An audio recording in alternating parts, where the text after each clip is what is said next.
Hello friends, welcome to our YouTube channel Lake Online Education. Today in this video we continue with the chapter 1 of class 10th science. तो आज की video में हम जानेंगे कि किस तरीके से जो है केमिकल इक्वेशन को जो है बैलेंस किया जाता है। तो बैलेंस कैसे की जाती हैं इक्वेशंस और कैसे हम चेक करेंगे कि कोई इक्वेशन बैलेंस्ड है या नहीं है, तो वो हम इसमें करेंगे। Recall the law of conservation of mass that you have studied in class 9th। तो 9th क्लास में आपने पढ़ा होगा law of conservation of mass, तो उसको रिकॉल करना है। तो उसमें बोला गया है मास can neither be created nor be destroyed in a chemical reaction.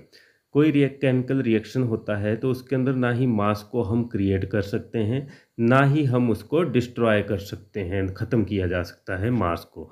तो कि कोई भी रिएक्शन है उसके अंदर मास को ना ही क्रिएट किया जा सकता है, ना ही डिस्ट्रॉय किया जा सकता है। That is the total mass of element present in the product of a chemical reactions has to be equal to the total mass of element present in the reactant।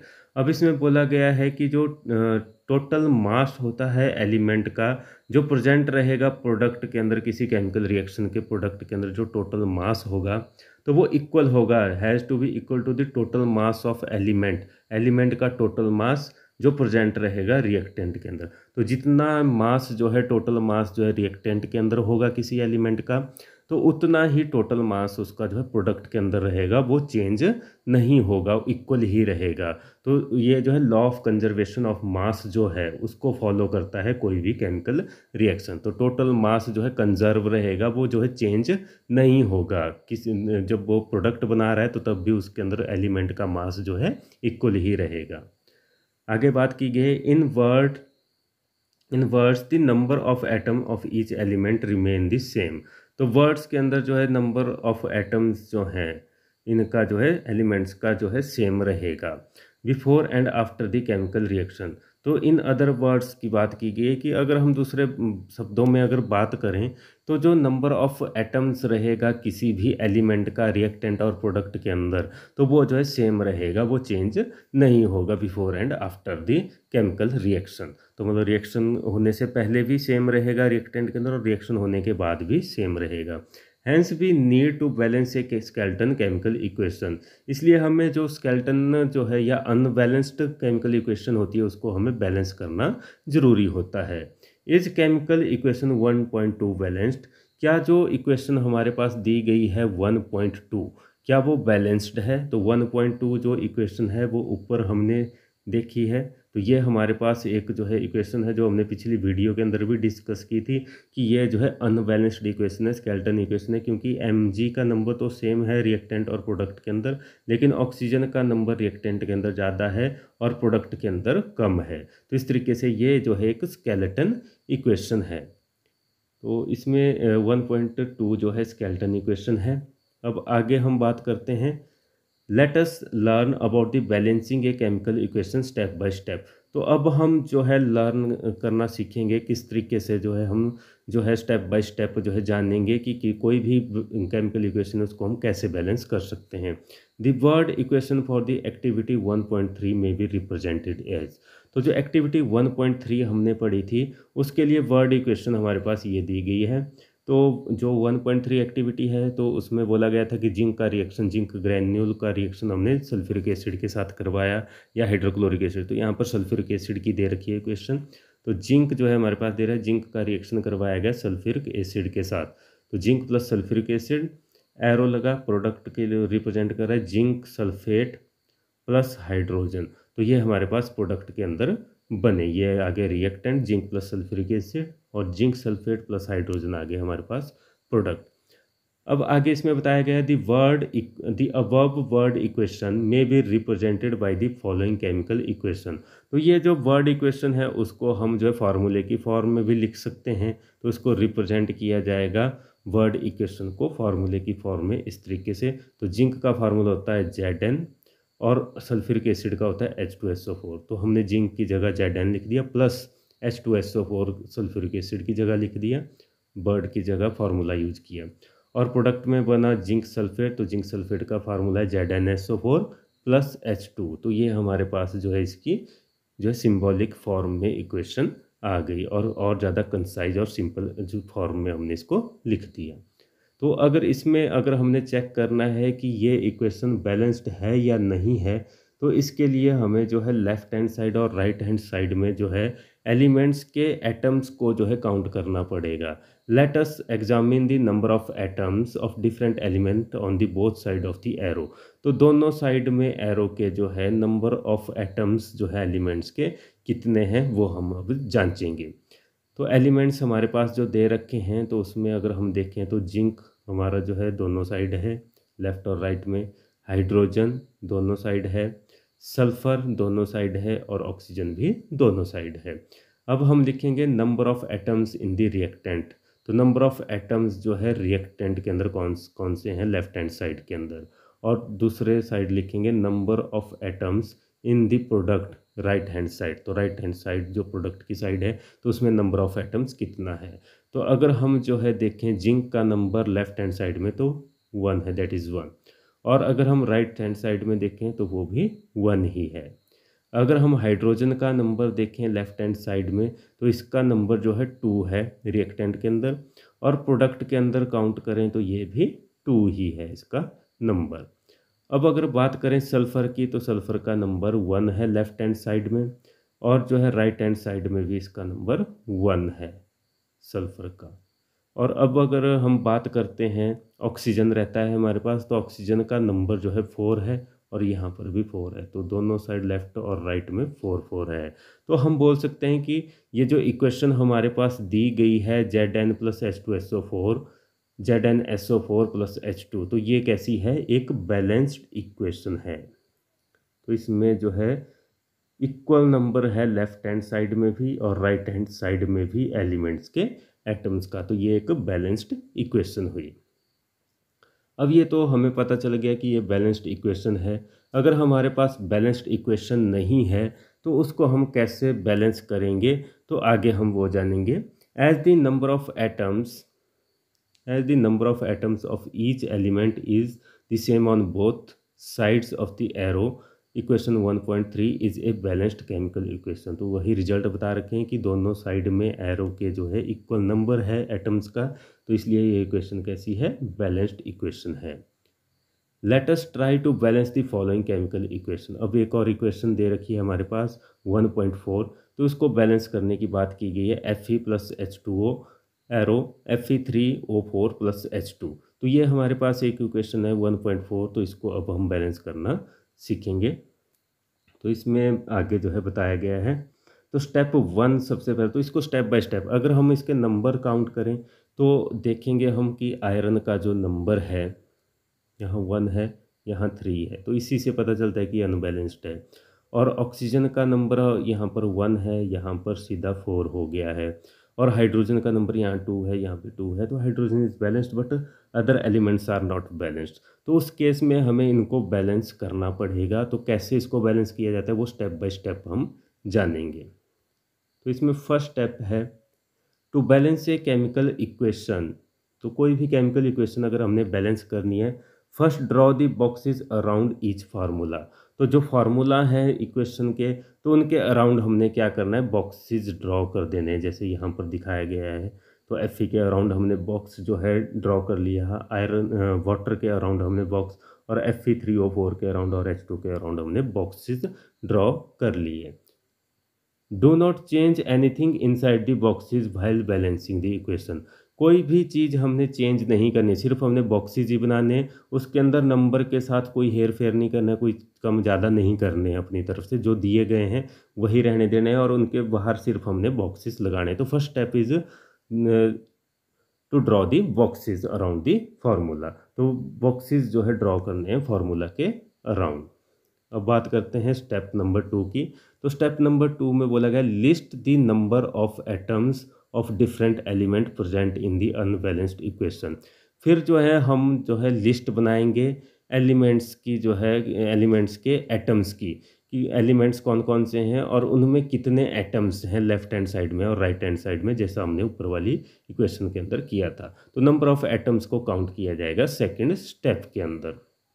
तो ये हमने टेबल बनाया, elements के नाम लिख लिए सबसे पहले। तो एलिमेंट्स दोनों साइड हमारे सेम ही है, आयरन, हाइड्रोजन और ऑक्सीजन, दोनों साइड लेफ्ट और राइट हैंड साइड में के अंदर। Number of atoms in the reactant. तो रिएक्टेंट के अंदर सबसे हम पहले हम नंबर देखेंगे। तो रिएक्टेंट के अंदर आयरन का नंबर 1 है और हाइड्रोजन का नंबर 2 है, यहाँ पर H2 है, और ऑक्सीजन का नंबर 1 है, तो यहाँ पर 1 है नंबर। तो ये हमारे पास आ गया लेफ्ट हैंड साइड या रिएक्टेंट के जो है एलिमेंट्स के एटम्स का नंबर। अब आगे जो है राइट हैंड साइड की बात करते हैं, number of atoms in the product. तो प्रोडक्ट साइड में कितने जो है नंबर हैं एटम्स का, वो हम चेक करेंगे। तो उसमें आयरन का अगर हम देखें तो आयरन का 3 है हमारे पास, और उसके बाद हाइड्रोजन की अगर बात करें तो हाइड्रोजन का 2 है, और ऑक्सीजन की बात करें तो ऑक्सीजन का जो है हमारे पास 4 है। तो इस तरीके से जो है ऑक्सीजन और हमारे पास जो आयरन है वो कैसे हैं, अनबैलेंस्ड है, उनका नंबर जो है कम ज़्यादा है, दोनों साइड के अंदर डिफरेंट है, लेकिन हाइड्रोजन जो है सेम है। तो अब ये तो था सेकंड स्टेप जिसके अंदर हम नंबर ऑफ़ एटम्स को काउंट करेंगे इनके। अब बात करते हैं स्टेप नंबर 3 की। तो जब हमने नंबर काउंट कर लिया उससे हमें पता चल गया कि इक्वेशन जो है स्केलेटन इक्वेशन है, अनबैलेंस्ड इक्वेशन है। अब आगे जो है स्टेप नंबर 3 की बात करें, it is often convenient to start balancing with the compound that contain the maximum number of atom. तो ये आसान रहेगा हमारे लिए कि हम बैलेंस करना स्टार्ट उस कंपाउंड से करेंगे जिसके पास मैक्सिमम नंबर जो है एटम्स का होगा। तो मैक्सिमम नंबर ऑफ एटम्स जिसके पास होंगे तो उसी कंपाउंड से हम जो है स्टार्ट करना शुरू करेंगे बैलेंस करना अपनी इक्वेशन को। इट मे बी रिएक्टेंट और ए प्रोडक्ट। तो ये रिएक्टेंट भी हो सकता है जिसके अंदर जो है कंपाउंड का लार्ज नंबर हो एटम्स का, या फिर जो है ये प्रोडक्ट का भी हो सकता है कोई कंपाउंड जिसके अंदर लार्ज नंबर जो है एटम्स का हो। in that compound select the element which has maximum number of atom। तो इस इक्वेशन के अंदर या कोई भी इक्वेशन जब आप कर रहे हैं तो उसके अंदर जो जिसके अंदर मैक्सिमम नंबर जो है एटम्स का रहेगा उसको हम सिलेक्ट करेंगे, उस एलिमेंट को या उस कंपाउंड को। Using these criteria we select Fe3O4 and the element oxygen in it. तो Fe3O4 जो है हमारी इक्वेशन के अंदर जो है एक ऐसा कंपाउंड है जिसके जो है हाईएस्ट नंबर है एटम्स का जिसके अंदर। तो उसके अंदर अगर हम कंपाउंड के अंदर देखें तो ऑक्सीजन का नंबर सबसे ज़्यादा है। तो इक्वेशन के अंदर भी देख लेते हैं इसको। तो ये हमारे पास इक्वेशन है। तो सबसे ज़्यादा जो हाईएस्ट एटम्स जिस कंपाउंड के अंदर हैं तो वो है Fe3O4, और Fe3O4 के अंदर भी ऑक्सीजन के अंदर सबसे ज़्यादा जो है एटम्स हैं 4, तो बाकी सभी के अंदर कम हैं। तो हम जो है Fe3O4 से जो है जो हाईएस्ट एटम जिस कंपाउंड के अंदर हैं वहाँ से हम अपनी इक्वेशन को बैलेंस करना स्टार्ट करेंगे। यहाँ पर हमने Fe3O4 सेलेक्ट कर लिया and the element oxygen in it. तो इसके अंदर ऑक्सीजन जो एलिमेंट है उसका हाईएस्ट नंबर है, तो वहाँ से हम बैलेंस करना शुरू करेंगे। There are 4 oxygen atoms on the right hand side and only 1 on the left hand side. तो अगर हम कंपेयर करें तो राइट हैंड साइड में इसका नंबर जो है 4 है ऑक्सीजन का, और जो है लेफ्ट हैंड साइड में अगर चेक करें तो उसका नंबर 1 है। तो यहाँ पर नीचे जो है लिखा गया है एटम्स ऑफ ऑक्सीजन। तो ऑक्सीजन का नंबर जो है यहाँ पर 1 है, और यहाँ पर जो है ऑक्सीजन का नंबर जो है 4 है। तो Fe3O4 है, यहाँ पर H2 है, तो O1 है। अब इसको बैलेंस जब हम करेंगे to equalise the number of atom it must be remembered that we can not alter the formula of the compound और element involve in the reaction. तो जब भी हम बैलेंस करना शुरू करते हैं अपनी इक्वेशन को तो हम कभी भी जो है जो हमारा कंपाउंड है उसको अल्टर नहीं कर सकते हैं कि उसको चेंज कर दिया, कोई नया ही कंपाउंड बनाए, तो नया कंपाउंड बना नहीं सकते हैं किसी भी इक्वेशन के अंदर, या कोई एलिमेंट ही चेंज कर दिया तो वो भी नहीं हम कर सकते हैं। तो ना ही हम कंपाउंड को चेंज करेंगे ना ही एलिमेंट को चेंज कर सकते हैं। ये जो है रिस्ट्रिक्शन है, कंडीशन है जो है बैलेंस करने की इक्वेशन को। तो ना ही हम कंपाउंड को चेंज कर सकते हैं ना ही एलिमेंट को, तो ये रूल हमें ध्यान में रखना पड़ेगा। For example to balance oxygen atom we can put coefficient 4 as 4H2O। तो अगर हमने बैलेंस करना है ऑक्सीजन को जो है इसके अंदर जो है इस इक्वेशन के अंदर, तो हम जो है कोफिशिएंट 4 जो है लगाएंगे H2O के आगे 4 हम लगाएंगे इस तरीके से, ना कि हम जो है उसको H2O4 करेंगे बैलेंस करने के लिए। H2O4 कर रहे हैं तो ये जो है कंपाउंड चेंज हो रहा है, तो इसलिए हम इसको जो है ना फॉलो करके जो है इसको फॉलो करेंगे 4H2O। तो 4 जो है कोफिशिएंट का यूज़ करेंगे हम। अगर हम जो है H2O4 करते हैं तो ये गलत होगा, हम कंपाउंड को चेंज कर रहे हैं, ये वाटर को चेंज कर रहे हैं हम। या हम H2O4 करते हैं तब भी हम कंपाउंड को चेंज कर रहे हैं। नाउ पार्शियली बैलेंस्ड इक्वेशन, तो इस तरीके से जो है हम क्या करेंगे 4 के साथ उसको मल्टीप्लाई कर देंगे H2O को, तो हमारा जो ऑक्सीजन का नंबर है वो बैलेंस हो जाएगा। तो पार्शियली बैलेंस्ड इक्वेशन जो हमारे पास आएगी 1.6 आ जाती है। ये पार्शियली बैलेंस्ड है, अभी आधी अधूरी बैलेंस्ड है, आधी बैलेंस्ड है ये, तो Fe एज इट इज़ रहेगा। इसके आगे जो वाटर है, तो हम ऑक्सीजन को बैलेंस कर रहे थे तो 4 हमने इसके आगे लगा दिया यहाँ पर 4H2O, तो 4 के साथ H2O को मल्टीप्लाई कर दिया, तो हमारे पास जो है 4, 2 हाइड्रोजन है तो 4 × 2 हो गया 8, तो 8 हाइड्रोजन आ गए, और ऑक्सीजन के साथ 1 है जिसके साथ कुछ भी नहीं लगा हो तो मतलब उसका 1 होता है, तो ये जो है 4 हो जाएगा ऑक्सीजन। तो ऑक्सीजन का नंबर 4 हो गया और जो है हाइड्रोजन का नंबर 8 हो गया इसके अंदर। तो अगर हम अब चेक करें तो ऑक्सीजन का नंबर दोनों साइड जो है बैलेंस हो गया है, तो ये पार्टली बैलेंस्ड इक्वेशन है हमारी। अब हम स्टेप 4 के अंदर आ जाते हैं। तो स्टेप 4 में अगर हम देखें तो इसमें बोला गया है iron and hydrogen atom are still not balanced. तो हमारी इक्वेशन के अंदर जो है अभी सिर्फ ऑक्सीजन ही ऐसा है जो बैलेंस हो पाया है, बाकी जो आयरन है और जो हाइड्रोजन है तो वो दोनों ही जो है अनबैलेंस्ड हैं अभी भी। तो हमें आयरन और हाइड्रोजन को अब बैलेंस करना है। Pick any of these element, अब हमारे पास चॉइस है कि हम इनमें से कोई भी सिलेक्ट कर सकते हैं, हाइड्रोजन को बैलेंस कर लें या आयरन को बैलेंस कर लें, तो इट्स अवर ओन चॉइस, तो इसमें कोई रूल नहीं है। तो इसमें जो है सब हाईएस्ट के बाद हम कोई भी जो है चूज कर सकते हैं। Let us balance hydrogen atom in the partly balanced equation. तो सबसे पहले हम हाइड्रोजन को बैलेंस करते हैं जो पार्टली बैलेंस्ड इक्वेशन है उसके अंदर। तो equalize the number of hydrogen atom, make the number of molecule of hydrogen as 4 on the right hand side. तो अगर हमने जो है हाइड्रोजन को बैलेंस करना है तो यहाँ पर अगर हम देखें तो राइट हैंड साइड में इसका नंबर 8 हो गया है, ऑक्सीजन का नंबर 4 है, तो ऑक्सीजन तो बैलेंस होगी दोनों लेफ्ट हैंड साइड में भी और राइट हैंड साइड में भी बैलेंस हो गई ऑक्सीजन। लेकिन जो हाइड्रोजन है यहाँ पर 8 है, यहाँ पर 2 ही है, इसका नंबर यहाँ पर 8 हो गया है। तो लेफ्ट हैंड साइड में ज़्यादा है, राइट हैंड साइड में कम है, प्रोडक्ट वाली साइड में। तो इसको बैलेंस करने के लिए हम इसको 4 के साथ जो है मल्टीप्लाई कर देंगे।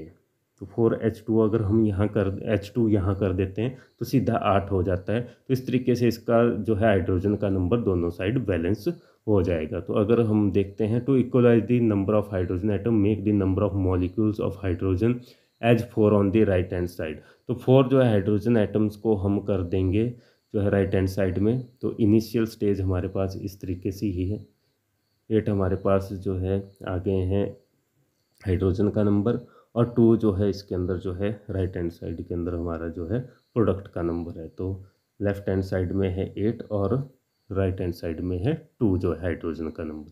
तो अगर इसको बैलेंस करना है तो हमने 4 इसको जो है यहाँ पर प्रोडक्ट के अंदर जो है 4 के साथ मल्टीप्लाई कर दिया, तो दोनों साइड में जो है 8 आ गया। यहाँ पर भी 4, 2 × 4 = 8, तो 8 8 दोनों साइड आ जाएगा। तो यहाँ अगर हम 4 से मल्टीप्लाई करते हैं तो यहाँ पर भी 8 आ गया, यहाँ पर भी 8 आ गया। तो इस तरीके से हाइड्रोजन हमारा जो है बैलेंस हो जाता है। द इक्वेशन वुड बी, तो अब जो है 4 के साथ मल्टीप्लाई करने के बाद हाइड्रोजन जब बैलेंस हो जाएगा तो हमारी इक्वेशन ऐसे आएगी, iron Fe + 4H2O arrow Fe3O4 + 4H2। तो इस तरीके से हमारा हाइड्रोजन भी बैलेंस्ड हो गया है और जो है ऑक्सीजन भी बैलेंस्ड हो गया है दोनों साइड के अंदर। तो इस तरीके से हाइड्रोजन और ऑक्सीजन जो है हम बैलेंस कर देंगे। ये हमारी 1.7 भी पार्टली बैलेंस्ड इक्वेशन है। अब हम आगे चलते हैं जो स्टेप 5 है। तो स्टेप 5 में जो है अब हमारे पास रहता है आयरन ही जो अनबैलेंस्ड है, बाकी हमारे हाइड्रोजन और ऑक्सीजन दोनों जो है बैलेंस हो चुके हैं। एग्जामिन दी, स्टेप 5 बोलता है examine the above equation and pick up the third element which is not balanced. तो एग्जामिन करना है पूरी इक्वेशन को, और जो थर्ड एलिमेंट जो बचा हुआ है अब हमारे पास, तो थर्ड एलिमेंट बचा हुआ है आयरन हमारे पास, अब उसको जो है हमने बैलेंस करना है अपनी इक्वेशन के अंदर। तो यहाँ पर जो है सिर्फ हमारे पास जो है आयरन बचा हुआ है जो अनबैलेंस्ड है, बाकी सारा ये बैलेंस हो चुका है, तो उसको हमने अब पिकअप करना है। तो ये स्टेप 5 हमारा है, you find that only one element is left to be balanced. तो एक ही एलिमेंट हमारा जो है बचा हुआ है जो बैलेंस नहीं है, दैट इज़ आयरन। तो अब हम आयरन को बैलेंस करेंगे।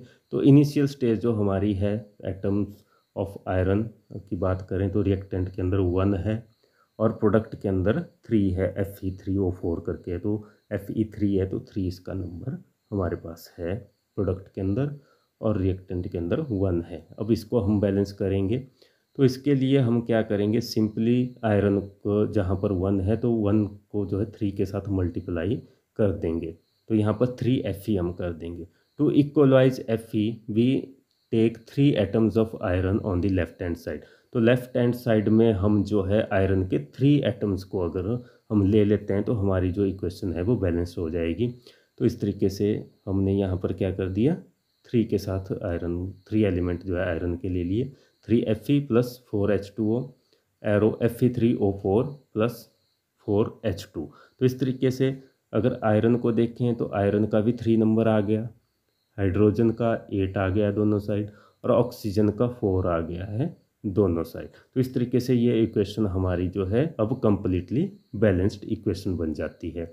अब स्टेप 6 में बताया गया है कि अब स्टेप 6 जो हमारा है, finally to check the correctness of the balanced equation. तो अब हमने जो है फाइनल चेक करना है अपनी इक्वेशन को, सारे जो एलिमेंट्स हैं हमारे उनके एटम्स के नंबर को अब हमने काउंट करना है। We count the atoms of each element on the both side of the equation. तो दोनों साइड जो इक्वेशन की है वहाँ पर हमने जो है एटम्स को काउंट करना है। तो हमारी जो इक्वेशन है 3Fe 4H2O Fe3O4 एरो के बाद प्लस 4H2, ये हमारी इक्वेशन है जो कि एक बैलेंस्ड इक्वेशन है 1.9। The number of atoms of element on the both side of equation 1.9 are equal. तो अगर हम 1.9 इक्वेशन को देखें तो दोनों साइड जो है नंबर जो है इक्वल है। तो यहाँ पर 3Fe है, 3 आयरन का नंबर है, यहाँ पर भी 3 आयरन का नंबर है प्रोडक्ट के अंदर। रिएक्टेंट के अंदर हाइड्रोजन का नंबर 8 है, यहाँ पर भी 8 है प्रोडक्ट के अंदर, और ऑक्सीजन का नंबर यहाँ पर 4 है तो यहाँ पर भी 4 ही है। तो इस तरीके से 1.9 इक्वेशन जो है हमारी दोनों साइड जो है से जो है बैलेंस्ड है, रिएक्टेंट साइड से भी और प्रोडक्ट साइड से भी। This equation is now balanced. तो हम कह सकते हैं कि ये इक्वेशन हमारी बैलेंस्ड है। This method of balancing chemical equation is called hit and trial method as we make trial to balance the equation by using the smallest whole number coefficient. तो इस तरीके का जो मेथड है जो केमिकल इक्वेशन को balance करने का, तो इसको हम हीट एंड ट्रायल मेथड बोलते हैं, क्योंकि इसमें हम जो है ट्रायल करते हैं बैलेंस करने का, जो है इक्वेशन को बार बार जो है ट्राई करते हैं। Smallest whole number of coefficient, और स्मॉलेस्ट होल नंबर जो होता है कोफिशिएंट का उसको जो है यूज करते हैं हम जो है बैलेंस करने के लिए इक्वेशन को। तो ये जो है हमारी एक बैलेंस हो गई है इक्वेशन कम्प्लीटली। अब इसमें एक और स्टेप इन्होंने दे रखा है, writing symbol of physical state. अब हमारी इक्वेशन तो पूरी बैलेंस हो गई, यहाँ पर पूरी बैलेंस है हमारी इक्वेशन, लेकिन अब जो हमारा 6 स्टेप के बाद 7 स्टेप आता है। तो जब हमने सारा चेक कर लिया 6 स्टेप के अंदर कि नंबर इक्वल हैं, तो उसके बाद 7 स्टेप में हम जो है चेक करेंगे उनके जो है सिंबल को, जो है फिजिकल स्टेट के जो सिंबल हैं उनको हम राइट डाउन करेंगे 7 स्टेप के अंदर। तो ये हमारा 7 स्टेप है, writing symbol of physical state. तो जो फिजिकल स्टेट उनकी होगी एलिमेंट्स की, उनको हम जो है ब्रैकेट के अंदर उनके साथ लिखेंगे। Carefully examine the above balance equation 1.9। तो 1.9 इक्वेशन है उसको जो है केयरफुली एग्जामिन करना है। Does this equation tell us anything about the physical state of each element, each reactant and product. तो क्या ये जो इक्वेशन है ये फिजिकल स्टेट के बारे में बता रही है रिएक्टेंट और प्रोडक्ट की, क्योंकि इसमें हमने जो है कोई भी जो है फिजिकल स्टेट नहीं लिखा हुआ है, तो ये जो है कोई भी फिजिकल स्टेट के बारे में नहीं बता रही है 1.9 इक्वेशन। तो हमें इसकी फिजिकल स्टेट के बारे में अगर बताना है तो फिजिकल स्टेट साथ में हमें इसकी लिखनी पड़ेगी। No information has been given in this equation about their physical state. तो फिजिकल स्टेट के बारे में कोई भी इक्वेशन इसमें जो है नहीं दी गई है, तो इक्वेशन के अंदर कोई फिजिकल स्टेट के बारे में इंफॉर्मेशन नहीं अवेलेबल है।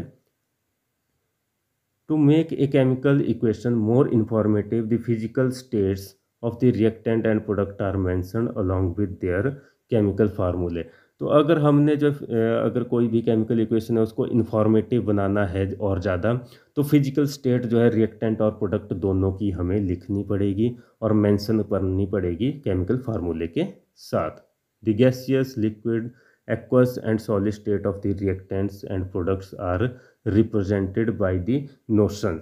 तो जो सॉलिड स्टेट है, लिक्विड स्टेट है या एक्वस स्टेट है रिएक्टेंट और प्रोडक्ट की, तो उसको हम नोशन के साथ, जैसे गैसेस के लिए जी लिखा जाएगा, लिक्विड के लिए एल लिखा जाएगा ब्रैकेट के अंदर, और एक्वस के लिए ए क्यू, और सॉलिड के लिए एस लिखा जाएगा। तो इस तरीके से हम जो है उनके फार्मूले के साथ ब्रैकेट के अंदर उनकी जो है स्टेट्स को जी, एल, ए, क्यू या एस से जो है रिप्रेजेंट करेंगे। The word aqueous is written if the reactant और product is present as a solution in water. तो इसमें बोला गया है कि जो एक्वस वर्ड है, तो एक्वस वर्ड तभी लिखा जाएगा जब रिएक्टेंट और प्रोडक्ट जो हैं हमारे, वो अगर प्रेजेंट हैं सोल्यूशन की फॉर्म में वाटर के अंदर। तो वाटर के अंदर अगर वो सोल्यूशन की फॉर्म में है तब एक्वस लिखा जाएगा। The balanced equation 1.9 become. तो अगर हमने जो है इसमें फिजिकल स्टेट्स को लिख रहे हैं इसकी, तो 1.9 इक्वेशन हमारी इस तरीके से लिखी जाएगी। 3Fe, तो ये सॉलिड में है तो सॉलिड एस इसके साथ जो है लिख दिया हमने फार्मूले के साथ 3Fe के साथ। 4H2O, तो 4H2O लिक्विड स्टेट में ना होके ये गैसियस स्टेट में है, तो इसमें हम G लिखेंगे साथ में, तो गैसियस को ये रिप्रेजेंट करेगा। प्रोडक्ट के बाद हमारा Fe3O4 बना, तो ये सॉलिड फॉर्म में है, तो इसको हम ब्रैकेट के अंदर Fe3O4 के बाद ब्रैकेट के अंदर S लिख देंगे, तो ये सॉलिड स्टेट को रिप्रेजेंट कर देगा इसकी। और 4H2 जो है गैसियस स्टेट है, तो 4H2 के बाद हम जो है ब्रैकेट के अंदर G लिख देंगे, तो इस तरीके से ये गैसियस स्टेट को रिप्रेजेंट कर देगा। तो हम बोल सकते हैं कि ये जो 1.10 जो है हमारी इक्वेशन है, ये जो है फुल्ली बैलेंस्ड है, और ये जो फिजिकल स्टेट को भी जो है एलिमेंट्स के रिप्रेजेंट कर रही है। Note that the symbol G is used for the H2O to indicate that in this reaction water is used in the form of steam.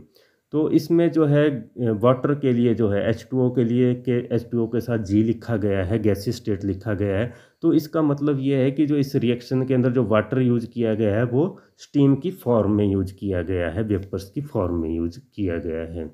Usually physical states are not included in chemical equation unless it is necessary to specify them. तो generally जो physical state हैं वो नहीं लिखी जाती हैं equation के अंदर। जितनी भी इक्वेशन लिखी जाती हैं वो डायरेक्ट लिखी जाती हैं, कि जब तक ज़रूरत नहीं है इनकी तब तक इनको स्पेसिफाई नहीं किया जाता है। Sometimes the reaction conditions such as temperature, pressure, catalyst, etc.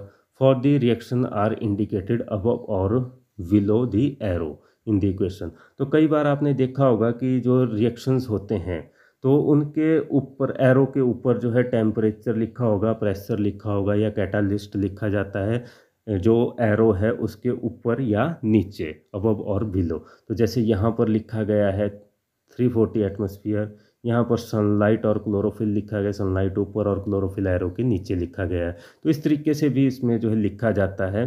तो इसमें एग्जांपल दे रखा है CO, कार्बन मोनोऑक्साइड गैसीय स्टेट में है, प्लस 2H2, ये भी गैसीय स्टेट में, दोनों रिएक्ट हो रहे हैं। और प्रेशर की कंडीशन, जो एटमॉस्फेरिक कंडीशन है, 340 एटमॉस्फेयर का प्रेशर इसमें लगा, तो ये CH3OH जो लिक्विड है तो उसके अंदर कन्वर्ट हो गया। तो इस तरीके से जो है ये जो है स्पेशल कंडीशन को जो है भी इसमें जो है शो किया जाता है, जिस कंडीशन में जो है रिएक्शन करवाया जा रहा है। नेक्स्ट है 6CO2 plus 12H2O, 6 carbon dioxide molecule और जो है 12H2O जो है तो इन लिक्विड स्टेट में ये जो है आपस में रिएक्ट कर रहे हैं सनलाइट और क्लोरोफिल की प्रेजेंस में। जब सनलाइट और क्लोरोफिल है प्रेजेंट तब ये रिएक्ट कर रहे हैं कार्बन डाइऑक्साइड और वाटर आपस में, और क्या बना रहे हैं 6C6H12O6 ग्लूकोज को फॉर्म कर रहे हैं, प्लस 6O2 6 ऑक्सीजन एटम्स को और 6H2O एटम्स को ये बना रहे हैं 1.2 इक्वेशन के अंदर।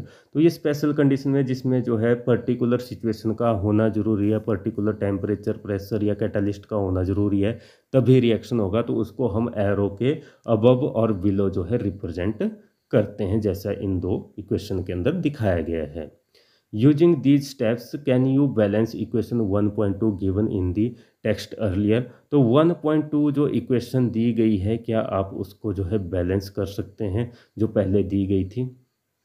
तो 1.2 इक्वेशन को जो है आपने प्रैक्टिस करना है खुद से। तो आप इसकी प्रैक्टिस कर सकते हैं कि ये जो है बैलेंस होगी या नहीं होगी। तो 1.2 इक्वेशन हमारी ऊपर दे रखी है यहाँ पर, ये हमारी 1.5 आ गई, ये 1.2 हमारे पास दे रखी है जो पहली ही है हमारी Mg + O2 MgO। तो ये हमारी इक्वेशन है। तो इसको बैलेंस करने की आप प्रैक्टिस कर सकते हैं। तो खुद से इसको बैलेंस करें तो आपको प्रैक्टिस भी हो जाएगी, सारे स्टेप्स के हिसाब से आप इसको फॉलो करें तो आसानी से इसको बैलेंस किया जा सकता है। तो ये था कि कोई भी इक्वेशन है उसको कैसे बैलेंस किया जा सकता है। तो उसके जो है 7 स्टेप हमने अभी इसके अंदर पढ़े। तो 6 स्टेप तक हमारी जो है कंप्लीट बैलेंस हो जाती है इक्वेशन, और 7th स्टेप जो है हमारा वो जो है सिर्फ फिजिकल स्टेट को रिप्रेजेंट करने वाला स्टेप है, या कोई स्पेशल कंडीशन है उसको हम एरो के ऊपर लिखते हैं जो किसी रिएक्शन के होने के लिए ज़रूरी है। तो होप आपको समझ आ गई होगी कि किस तरीके से बैलेंस किया जा सकता है, और 1.2 इक्वेशन को आप बैलेंस करेंगे, खुद प्रैक्टिस इसकी करें। That's all in this video. Thank you.